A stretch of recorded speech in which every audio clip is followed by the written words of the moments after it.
আসসালামু আলাইকুম ওয়া রাহমাতুল্লাহি ওয়া বারাকাতুহু।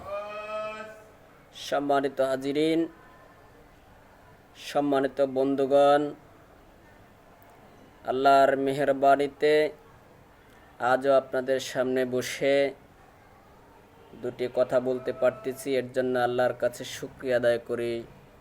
আমার সাথে সবাই বলেন আলহামদুলিল্লাহ। এর একটি কারণ হচ্ছে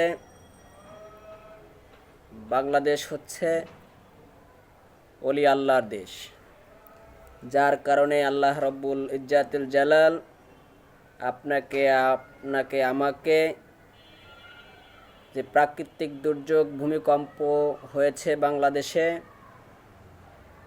যা বাংলাদেশের এই প্রথম সর্বাধিক মাত্রায় যেটা রিক্টার স্কেলে ধরা পড়েছে, সেই বিপদ থেকে আমাকে আল্লাহ তাআলা নেক হায়াত দিয়েছেন, যার কারণে আমরা এখনো জীবিত অবস্থায় আছি। আল্লাহ তাআলা বলেছেন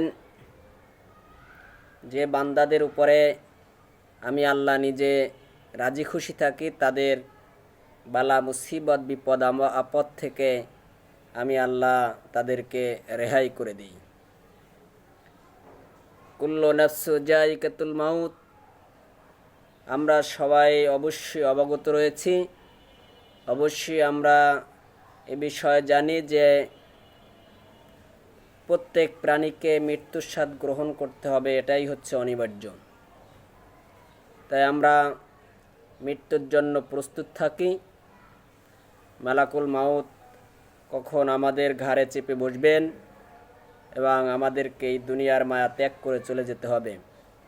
তাই আমরা আল্লাহ এবং আল্লাহ রসুলকে বেশি বেশি মনে প্রাণে অন্তরে বিশ্বাস করে আল্লাহর আনুগত্য স্বীকার করি। আখিরে দাওয়ানা আনিল হামদুলিল্লাহ। অবশ্যই আশা করি ভিডিওটি সবাই দেখবেন এবং লাইক ও কমেন্টস করবেন। আসসালামু আলাইকুম ওয়া রাহমাতুল্লাহি ওয়া বারাকাতুহু।